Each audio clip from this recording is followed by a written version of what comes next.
Traveler, Paimon. I suppose your story is ready. Yep. How about you? Do you need some more time? No need. I am also ready to tell my story. Paimon calls yes. Paimon first! Please, go ahead. Okay, here goes. Once upon a time, there was an evil researcher who went into the mountains and did a crazy experiment on whopper flowers to transform their appearance. After a lot of pain and suffering, the whopper flowers finally took on a human form. Then they stood by the side of the mountain to wait for unsuspecting bypassers.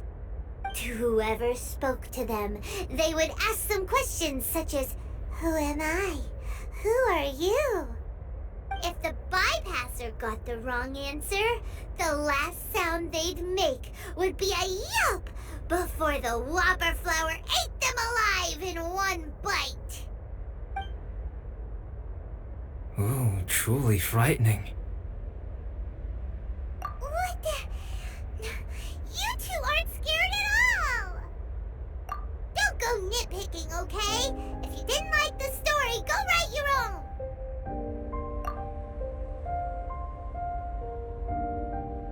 In other words, the whopper flowers would ambush and then completely replace their victims.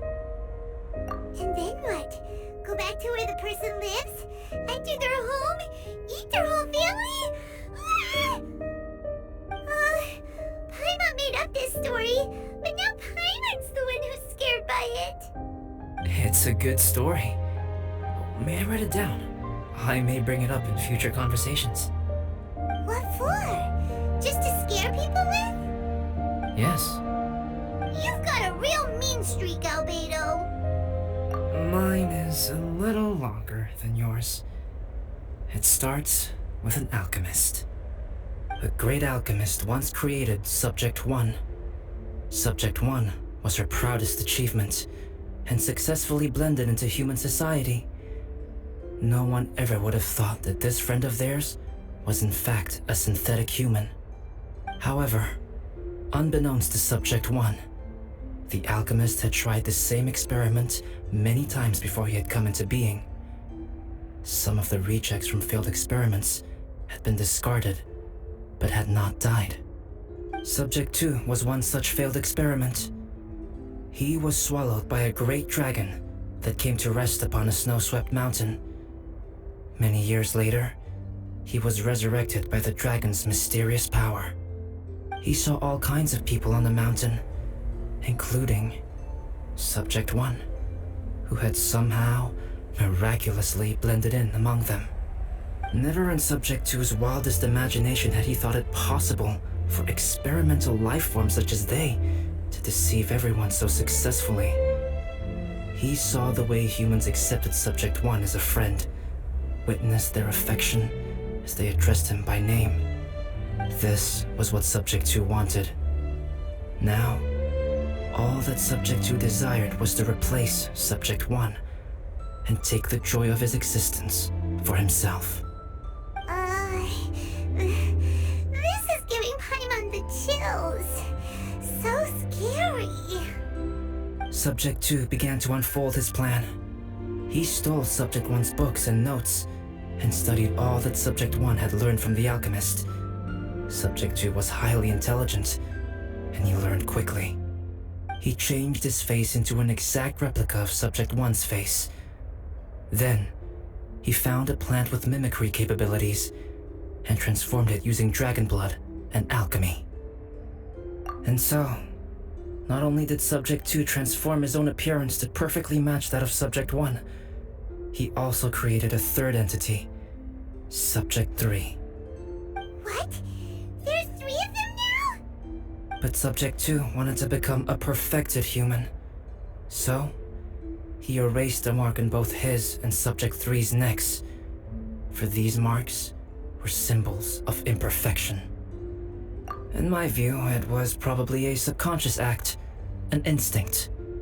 He so desperately craved to become a perfect human being that he forgot something. Human beings are defined by their flaws.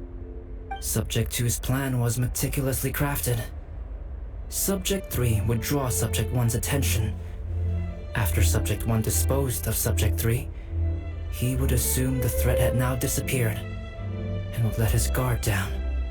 The next moment that Subject 1 was alone, Subject 2 would make his move. He would eliminate Subject 1 and become the only one remaining. He would secretly replace the Subject 1 of everyone's memories and inherit his identity, residence, clothing, sword, name, and friends.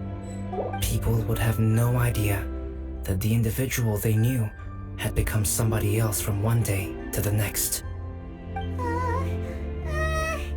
This is way too scary.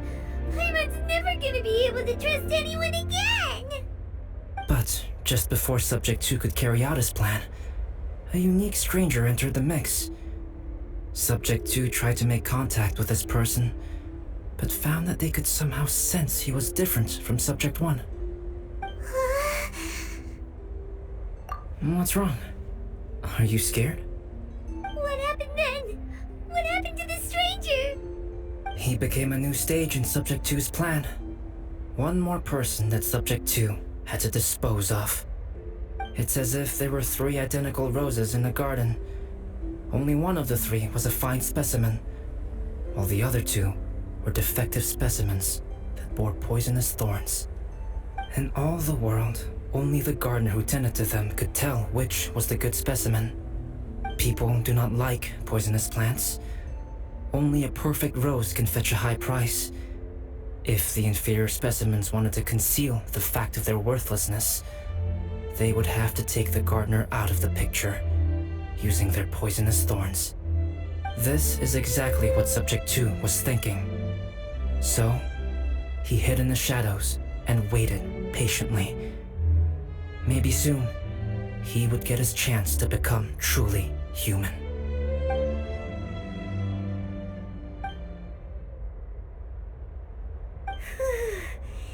That was intense! So what happened after that?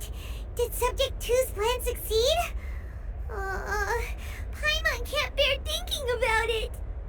Fortunately, it is just a story. And even in this story, Subject 2 did not succeed. But you can never let your guard down on Dragonspine.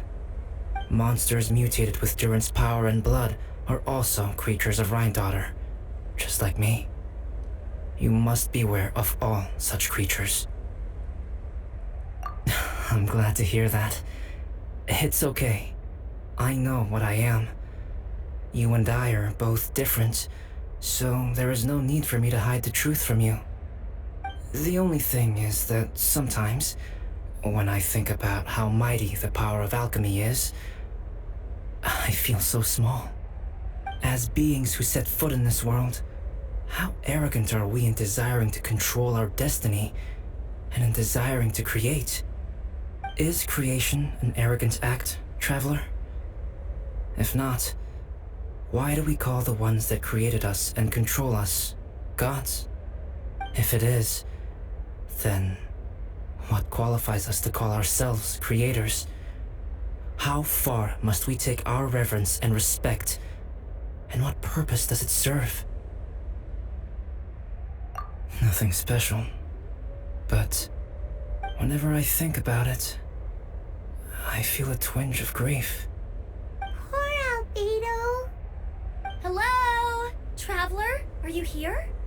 Hey, is that Amber? Thought we might find you here. We're here to deliver a message from Cyrus. There's gonna be a big event down at the base camp, and they want you there too, Traveler. Winter camp is nearing its end. Apparently, even provisional instructors are required to attend. Looks like we need to go, Albedo. Bye for now. Then I won't keep you.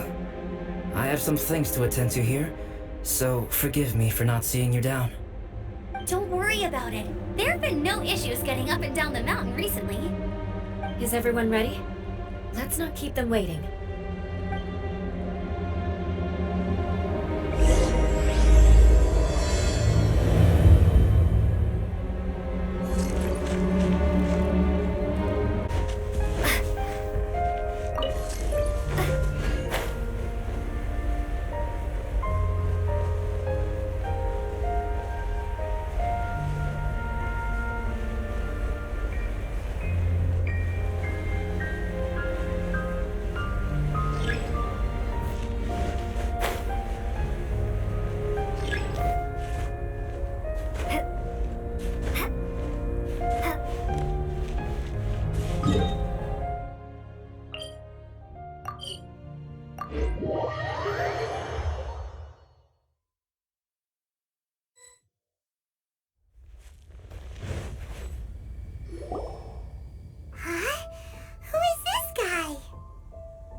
Allow me to introduce Voyageuse. He's Joel's father.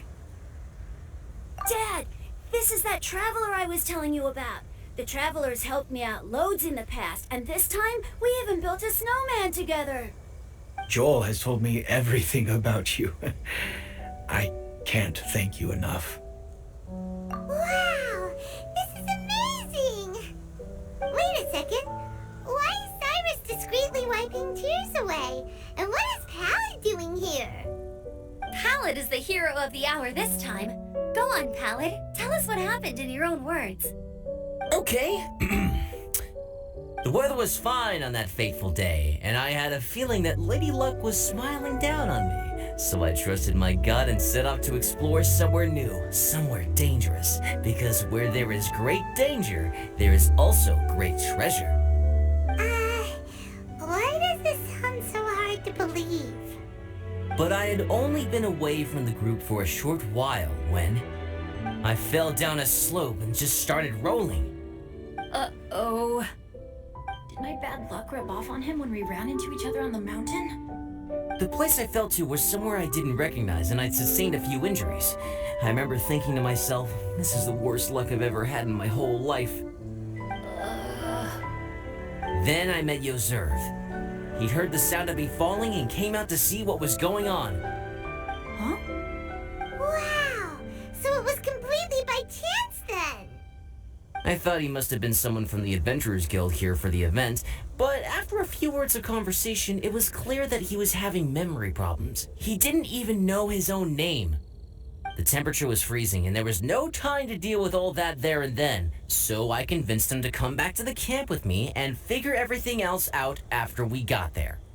We got back to the camp, ran into Joel, and the moment he saw him, he froze for a second with this completely stunned expression on his face, and then he started crying out, "Dad! Dad!" That's when Voyageuse suddenly started to remember. My memory is still not fully recovered, but Joel and his mother, they are the only ones that I will not, no, that I cannot forget. Daddy. Daddy's right here, Joel. Daddy's right here. Voyageuse, don't you remember anything else at all? The poor princess, feeding the foxes? I'm sorry. I have no recollection. Maybe it's because of the head trauma. I'm not sure. I woke up and found myself covered in blood. My things were gone, and there was nothing to indicate who I was or how I got there. I crawled into a cave and settled in for a slow recovery. After my legs and feet were a little better, my hunting skills were what kept me alive. Dad, I was so worried about you. I'm all right now, Joel. Oh, don't cry. Daddy's not going anywhere. I'm here to stay. Oh, this is good. This is good. You know what, though? I definitely think my luck got worse after running into Bennett on that mountain. I knew it. I just... No. I just meant if it weren't for you, there's no way I ever would have run into Yozerv on a mountain this huge. Besides, we got back safely, didn't we? So don't blame yourself. Maybe sometimes miracles can only happen when you get just unlucky enough. Ballad. When did you become such a smooth talker, huh? Huh? Am I? I was just telling the truth.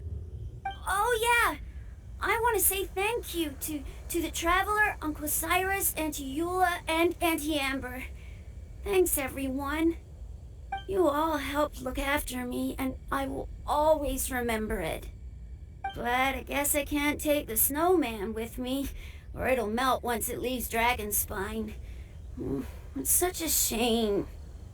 Oh, I can help with that. One moment. Huh? Eula? Here, take this. It's powdered rime. Just add it to your snowman, and it will never melt. Wow! Really? Oh, this is awesome! You're the best, Auntie Eula! Dad, I have an unmeltable snowman now! How cool is that? How can I ever repay you all? Thank you all. Thank you from the bottom of my heart. Dad, I want to go move the snowman. Can we do it now, please? Okay, I'll be leaving with Joel now. I'm sure I'll see you all another day. Very well, very well.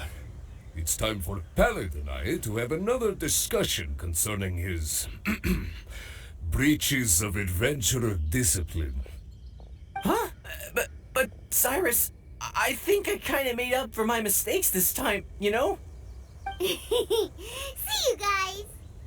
Oh, I made this for you and Amber. Think of it as a winter souvenir.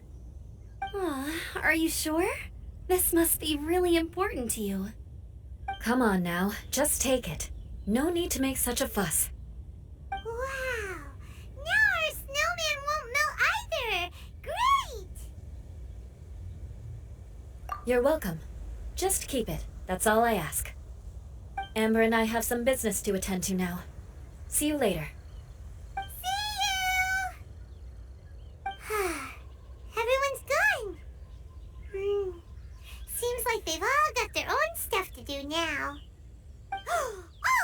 You know what? We've been on Dragonspine all this time, and somehow Paimon still forgot to ask Albedo about how to make a fruit juicifier machine that can keep the juice fresh. Maybe we should try Timaeus again. He does seem pretty eager to please after all.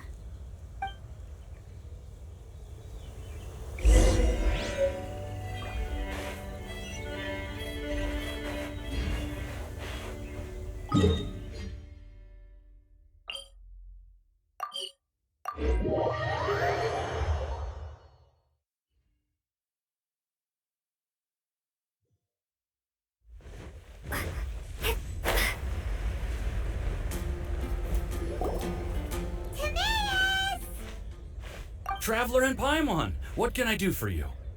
Wait a minute. You've got that mischievous look on your face.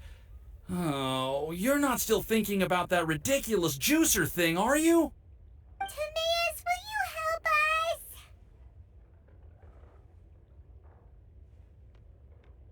help us? Well, if the Traveler isn't really interested, then, yeah, maybe I'll give this one a pass. It's just the weirdest request ever. No, but Paimon's Sunsetias are gonna go to waste without it. And the time it would take me to research something like that, I could probably pick those Sunsetias again 10 times over. New research project, Timaeus? We meet again. Oh, Albedo, thank goodness. So the situation is, Paimon wants a machine that can turn fruit into juice and keep the juice fresh. I mean, surely it's... Majorly important, that's what it is. If you can manage to invent this, we'll never have to worry about fruit going bad ever again. That's impossible.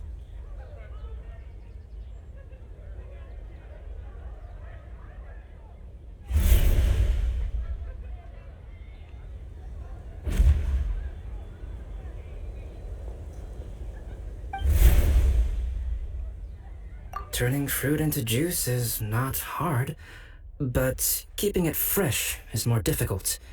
But if you simply want to keep the fruit from rotting, there are many ways to achieve this. Right, Traveler?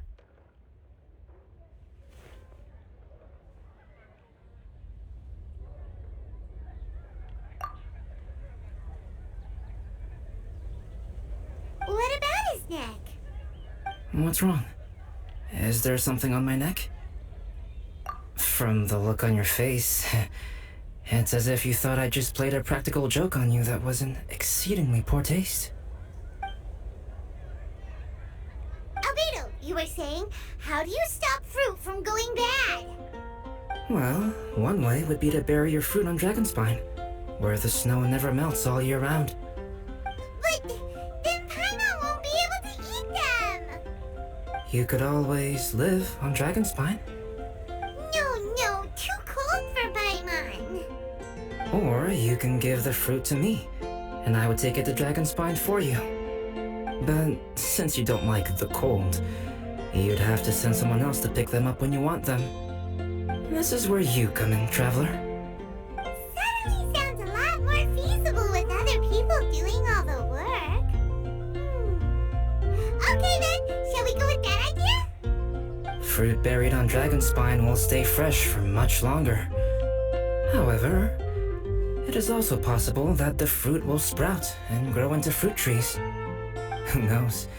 Maybe the next time you visit, it will have grown into an orchard. You can water the trees, add fertilizer, and when they finally bear fruit, you will have some fresh sunsettias. No way! Then Paimon will have to be a gardener. That's not the goal here. Oh? Well, I don't think being a gardener is so bad.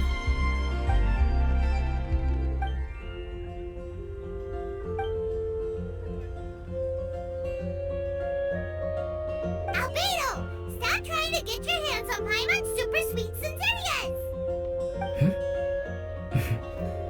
It bothers you, does it? Of course it bothers Paimon. They are the rarest, super duper sweetest sunsettias ever. And they're not for you. Okay, but they're just sunsettias. I think you're only so attached to them because you don't have much fruit of this quality in your possession. When someone's pockets are full and their spirit is fulfilled, they don't easily fall prey to this kind of yearning. Really?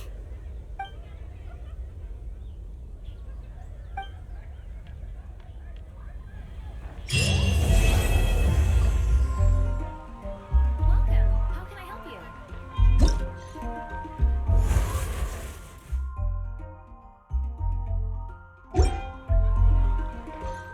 Dragonspine is too cold for ordinary fruit trees to survive. But if, one day, Dragonspine did become home to gardens and orchards, there would be more reasons for people to visit. Perhaps a little life is the key to attracting people. Life may exist in all kinds of unfathomable forms, and in all manner of unthinkable environments. Mysterious, yet tenacious. Perhaps this is what makes life so special.